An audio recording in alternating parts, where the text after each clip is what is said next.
Strictly speaking, Ballet Folklorico de Mexico is a performing company rather than a type of dance. But after 15,000 performances worldwide over half of a century, the company's name has become the equivalent to Mexico's folkloric dance, as well as a traveling poster of Mexico, as it's called by the New York Times. There's no standard explanation of why Ballet Folklorico has earned such wide popularity and long-lasting vitality.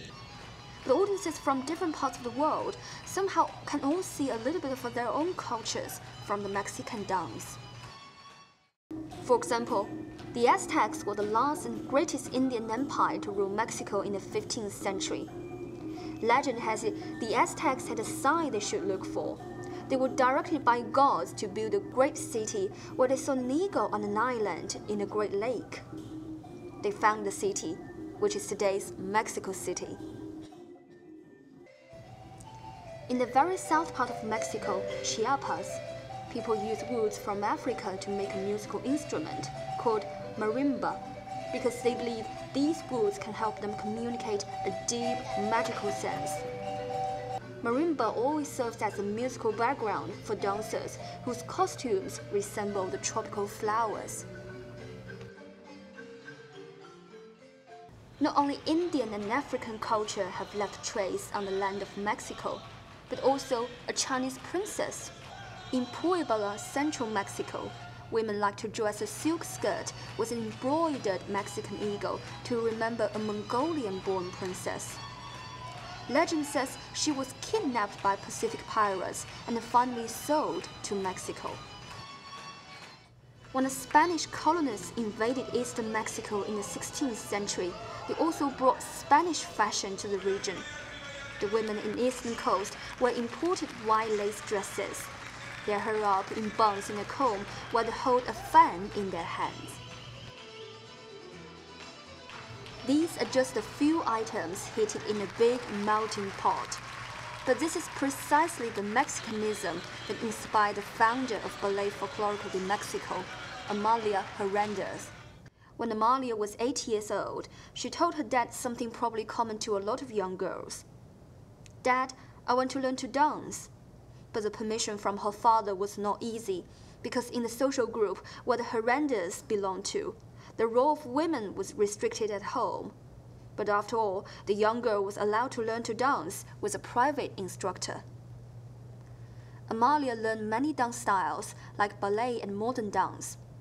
She later on started to work as a teacher and choreographer.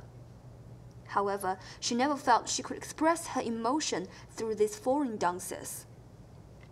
In 1952, Amalia decided to quit her job and establish her own company to present Mexican folk dance created by herself. Although there were only 8 members in the company, the small group was offered an opportunity to air one dance program every week on TV for 67 weeks without repetition. During this period, Amalia was a director, choreographer, and dancer. Many of the dances Amalia created are still being performed today.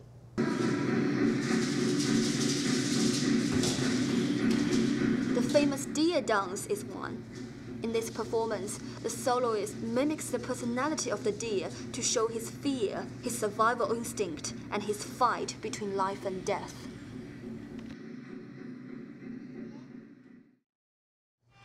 Equally famous is the Zafra, in which the dancer plays with a rope to show the uninterrupted circles of life.